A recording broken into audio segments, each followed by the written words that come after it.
Hello, my friends, and welcome to Momentum Boost. I am Adrienne Gold Davis, the host of Momentum Boost and one of the trip leaders for Momentum. Over the next few weeks, we are rolling out some new Momentum Boosts and bringing you inspiring guests that you know and that you love. We're going to be hosting new Momentum Boosts 3 days a week now, on Monday, on Wednesday, and on Friday. So please stay tuned for more exciting changes too. Today, also, this afternoon and this evening, we are also launching our very first 5-part marriage series for men and for women. For women at 3 p.m. and in the evening at 8 p.m. Eastern Time for men. You can register on your own or with your partner, but Lori Palatnik is going to be teaching the women and Charlie Harari will be teaching the men. But don't worry, one session in this course, we're going to switch them up and they'll get to share their respective wisdom with the other group. So as for us at Momentum, we aim to inspire you to live your most meaningful life by connecting to Jewish values, by engaging with Israel, and by taking action and fostering unity without uniformity. So today, we're going to explore family relationships through the lens of Jewish values. So let's get started. It's time for today's boost. And as always, if you have any questions, just enter them in the Q&A box that Zoom provides, and we'll be monitoring it throughout the webinar. And for today, I am so delighted to welcome back Hedy Schleifer. Hedy Schleifer is an internationally renowned master relationship builder and motivational speaker who guides and teaches couples, partners, business associates, therapists, and families about relational maturity. Hedy is the founder of the Encounter-Centered Couples Transformation Approach. Now, she believes that world peace begins with the human family and can be best achieved by strong, committed, growing, mature partnerships. Welcome, Hedy. I'm so glad to have you.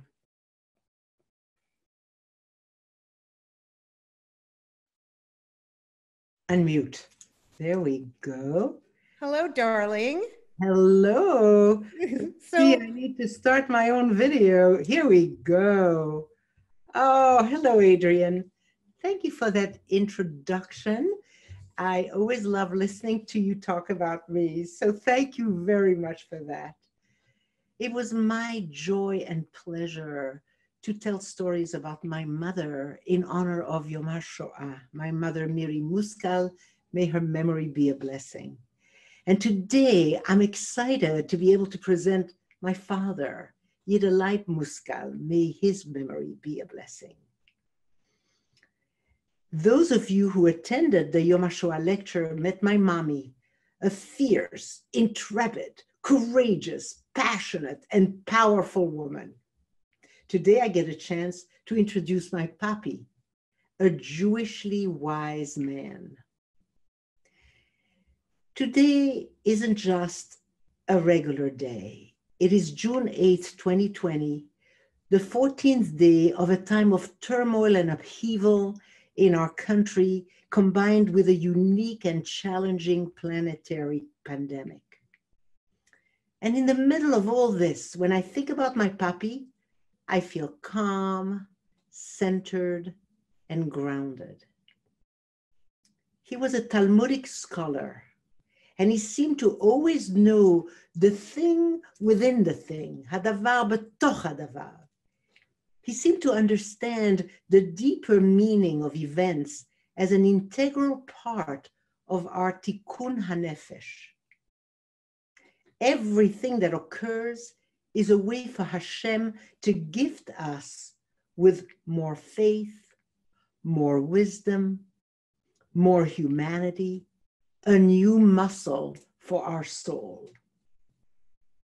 As a result, my Papi had his unique way of interpreting and living the Pirkei Avot. You can call them Pirkei Papi. And so I'm going to tell you two central concepts from Pirkei Papi. For example, here is how my Papi saw the Talmudic concept of teiku. He said that teiku is the gift of not knowing. It is the gift of not understanding as of yet what Hashem has in mind for us. And so it encourages us to sit with faith in Hashem and to listen to the kol dmama ktana, the still small voice whispering to us. And so my papi said, if there are two options, pick the third. Now, the third option is not a compromise, because in a compromise, everybody wins some, everybody loses some. In the third option, everybody gains. There is no loss. The third option does not yet exist. As we sit and listen to Kol Dmama Ktana, the third option begins to reveal itself. It emerges from sitting with the not knowingness with faith. And so, if there are two options, pick the third. Another example of the Pirkei Papi is, who is the rich man? The rich man is the one who chooses what is. My papi understood that our true tikkun nefesh is in living fully in the here and now, right now. There is a saying that I love.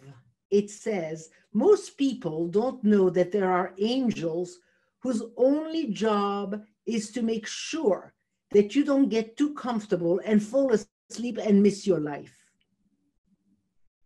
My papi knew that to live fully is to also welcome these angels of discomfort. They are there to make sure we don't fall asleep and miss our lives. Truly choosing what is gives us a chance to stretch muscles for full aliveness and grow. And so here are the two concepts from Pirkei Papi. When you have two options, pick the third. Who is the rich man? The rich man is the one who chooses what is. And so I'm going to pass it back now to Adrian so that we can have a conversation about these Pirkei Papi. I'm so delighted to be with you, darling. It's really good to have you back on. You know, when last you were on and you talked about everything you learned from your mother, I see also that your mother's worldview shaped you emotionally in a big way, and your father's intellectual curiosity, spiritual curiosity seemed to also inform that. What would your father, based on his thought about choosing the third option, what would he say about what's going on in the world today? I'll tell you why I'm asking you, Hedy. I feel like what you said about compromise in relationships, not being everybody losing a little bit of something, but a third option. Can you flesh that out as it relates to, say, marital relations, relations with your children? What does it look like to choose an option that you have not yet seen? So, you know, you're talking about today, a big time, and marriage, where there are many opportunities really to enter that third option. So first of all, I want to talk about Christ-unity. Christ-unity. Christ-unity. It's another one of your words. Go for it. We need to welcome the crisis as an opportunity to actually enter into the third option. And the third option is something we don't know in advance, really, but I'm going to give it to you not as marriage or family, but something that just occurred on Shabbos. Okay. We were sitting, you, me, and I, my husband and I, we were watching the enormous demonstration that was there. Okay. And the street was littered with garbage. And a woman from our building came with big black plastic bags, and she started cleaning the street. Wow. And when I saw her clean the street, I was so touched, and I went up to her and I said, "Thank you so much for what you're doing." And she said, "This is what I can do."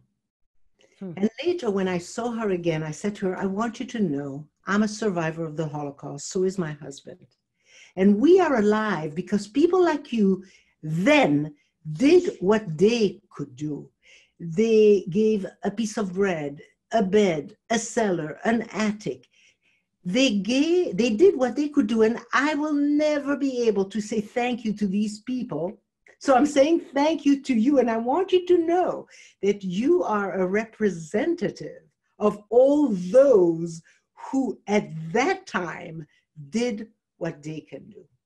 And so the Christ-Unity is really Right. the opportunity to do something because you can do it now. Is that the third option then, in some And ways? it is. I'm going to give you another example that happened Okay. in our neighborhood. Okay. A street got closed next door to us, police on both sides, tear gas, pepper spray, 70 people caught in that street. A man opened his door and he allowed these 70 people to enter and sleep the night. To 70? You said 70? 70 into his house so that in the morning at 6 when the curfew is over, they can come out and they're safe. Wow. This is what he could do. And again, I am going to go and personally thank this guy. He's a neighbor, because I cannot thank the ones who did that for my parents, opened their door and let them be in their cellar and risk their lives. But that is a third option. You know, either you deny that it's there or you get afraid that it's there. And the third option is you open your door.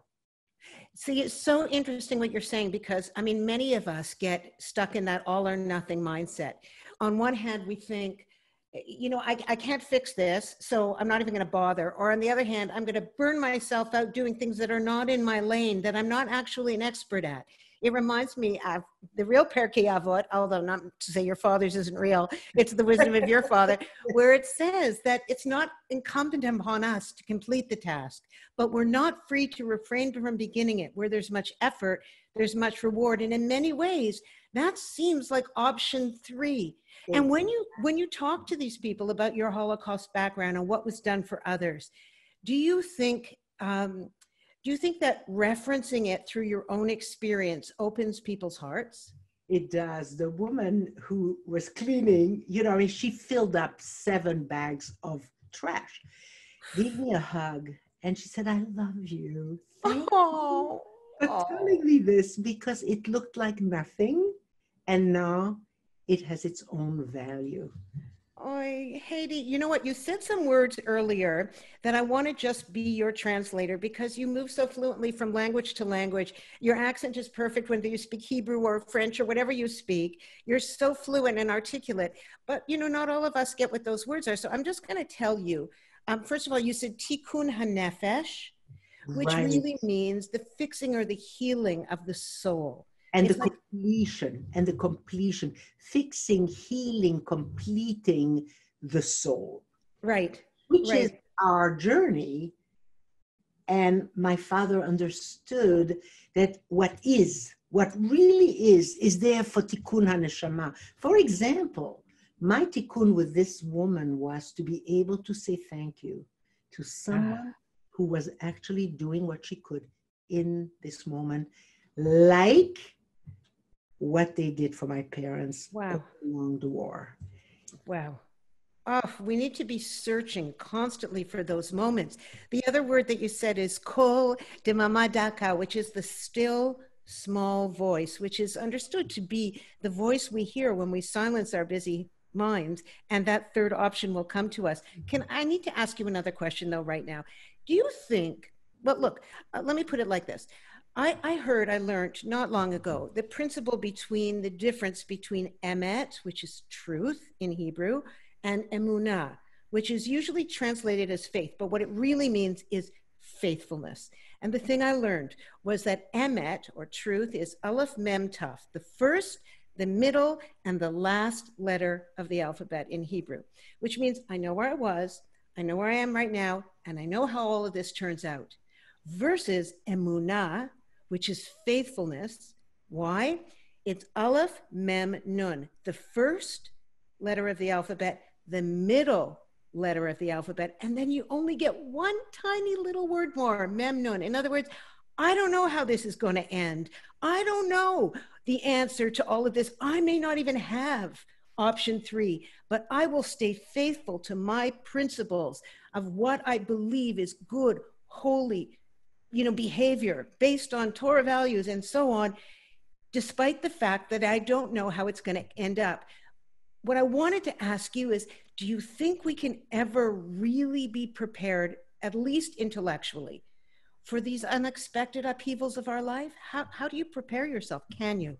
Well, I'll tell you, you remember I quoted a saying I love that most people don't know there are these special angels who make sure you are uncomfortable so you won't fall asleep and miss your life. And what my father really understood very well is that we need to embrace and welcome the angel of discomfort. And when they arrive, we don't know. We are in the not knowing, and we often don't understand. Why is this happening to me? And Right. yet sitting with the not knowingness, that's when the third option reveals itself. And I think last time I told you about the story of when I got the diagnosis of breast cancer, and my husband said after 2 hours, how long shall we be terrified? 2 hours, 3 hours? He says, after that, it's not a problem to be solved. It's an adventure to be lived. And we're going to name this adventure Rallying Around the Boob. Rallying around the boob? Man named it Rallying Around the Boob. And everybody that rallied, they were the Boob Brigade. And when we went to the doctor, we said, are you willing to be part of the Boob Brigade? And a doctor that didn't see this as an adventure with us was not going to be our doctor. But that's the third option. You know, you can stay afraid, you can deny, or you can say, wait a minute, there's an adventure to be welcomed here. It's the Rallying Around the Boob adventure. It's a crisis-tunity. Although, Exactly. Hedy, it was okay for your husband to say that to you, but I suspect it's not for us to say to somebody else who gets, God forbid, gets breast cancer. You're not going to say, this is your crisis-tunity. That's first person to say to themselves, or perhaps their spouse, who's close enough to handle it. But we don't give that advice to someone else. We can't give that advice because not everybody, the timing of it. You know, he knew the timing was right with me, that he could say, how long shall we be terrified? Right. Then he offered the third option. And we did it. And you know, we brought so much joy everywhere we went, that even when I was done with radiation therapy, they didn't want to let us go. Don't leave us. You bring so much joy to our department. I said, no, been there, done that. We've got to go. But for them. And so what they did is the third option. They gave us 50 balloons as a goodbye present. I'm loving this third option thing because I think that it unstucks you, right? It unfreezes you.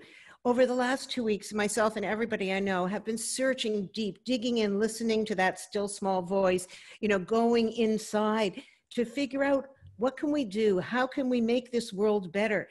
And what you said earlier about the woman who was cleaning up the street, generally it's right in front of you, right? It's what you're good at, is the thing.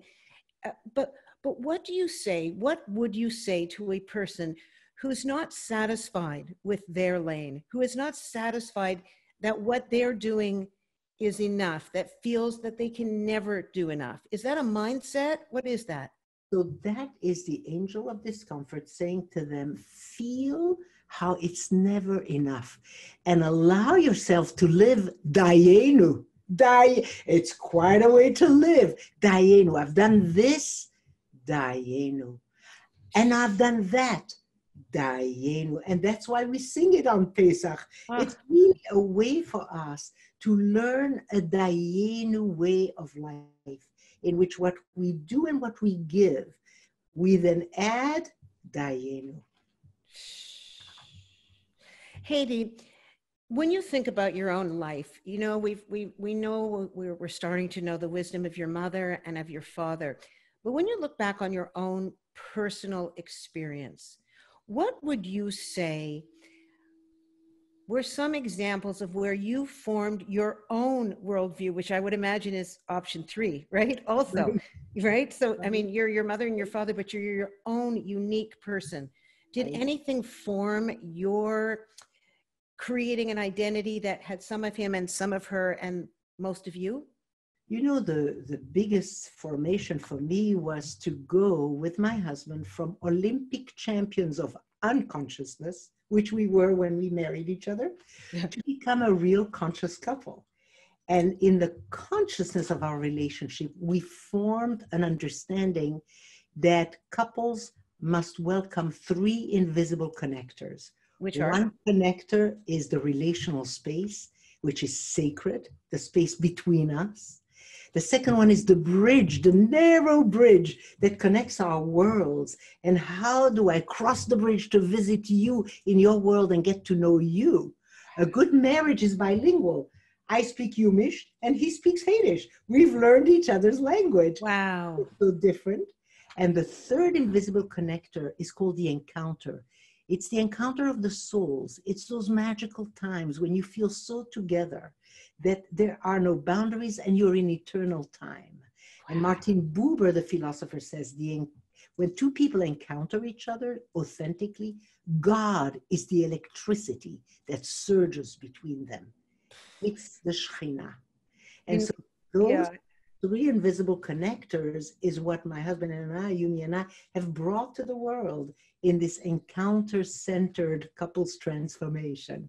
Wow. It's really you talked last time about the holding of a hand the way a hand has never been held before. Yes. I wonder, when you had your diagnosis of breast cancer and your husband formed the Boo Brigade, right? And when your husband had his encounter with change of memory and lapse, you held his hand in a new way.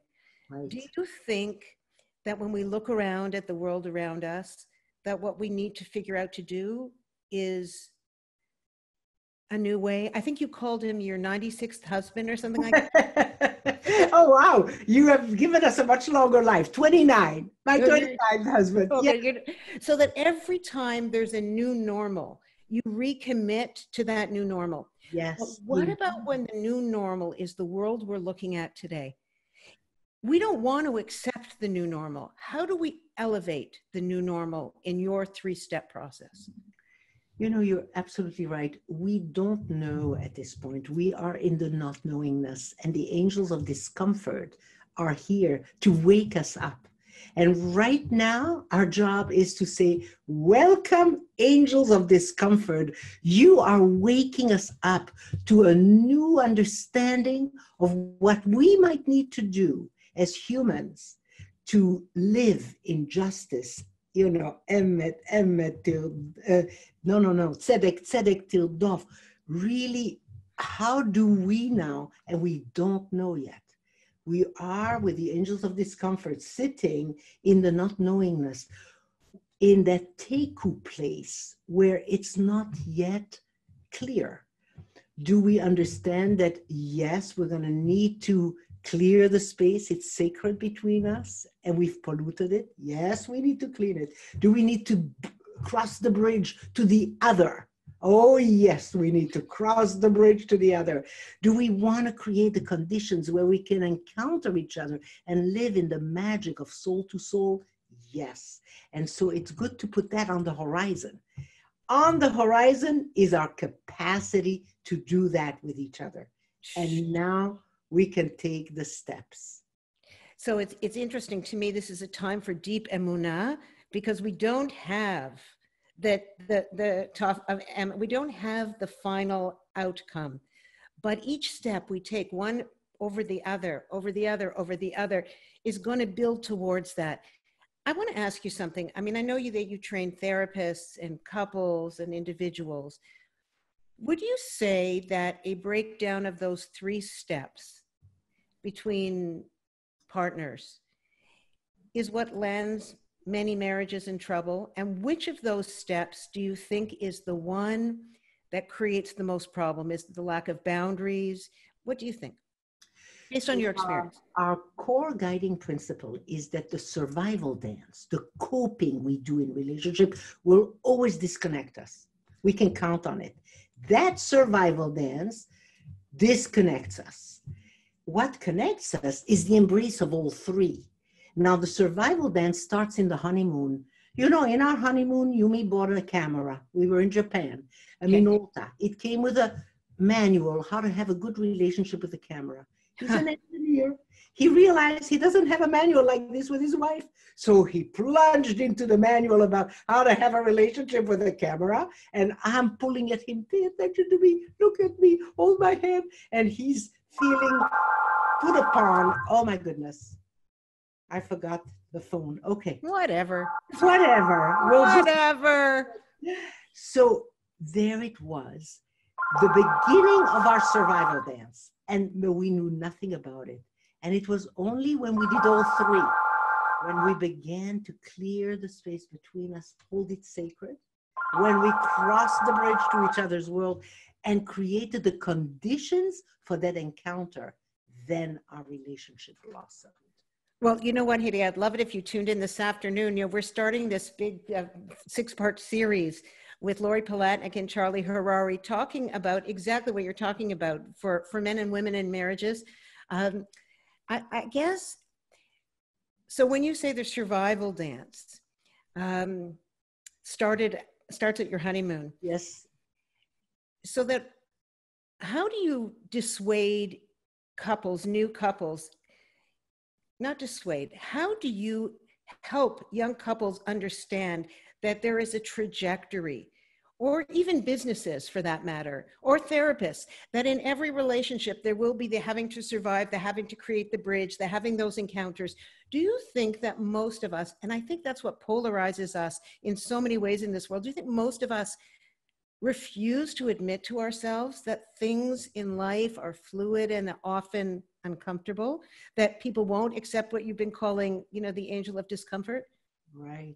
Well, I have to tell you that it's natural for us to not know our survival dance. I had no idea that Yumi and I had begun something that became our pattern. I'm pulling at him and he's shutting down. Both of us busy in that survival. So most of us, and our world is in survival. And it's natural because our brain is structured to help us survive. But to live is something completely different. We're making a distinction between coping, which is in isolation, and Right. living, which is in connection. And so to live, we really have to welcome those three invisible connectors so that the space between us becomes sacred, so that we get to know each other for real, because who falls in love is incompatible. You know, only incompatible people fall in love with each other. And ultimately create the conditions to each time have an encounter so that we can live in the zone of the encounter. Wow. It seems to me, and correct me if I'm wrong, because I'm obviously, you know, not a master relationships expert. I don't teach therapists. I don't, you know, I'm a Torah teacher, and there's so much depth and wisdom in our sources. But I guess what I'm going to ask you now from your place of expertise is, do you think that those 3 stages would heal the world today too? I thoroughly, be'emunah shlema, believe it. With complete faithfulness. Yes. Oh, you know what? Honestly, speaking to you, learning the wisdom of your father, I know what I'm going to take away from this.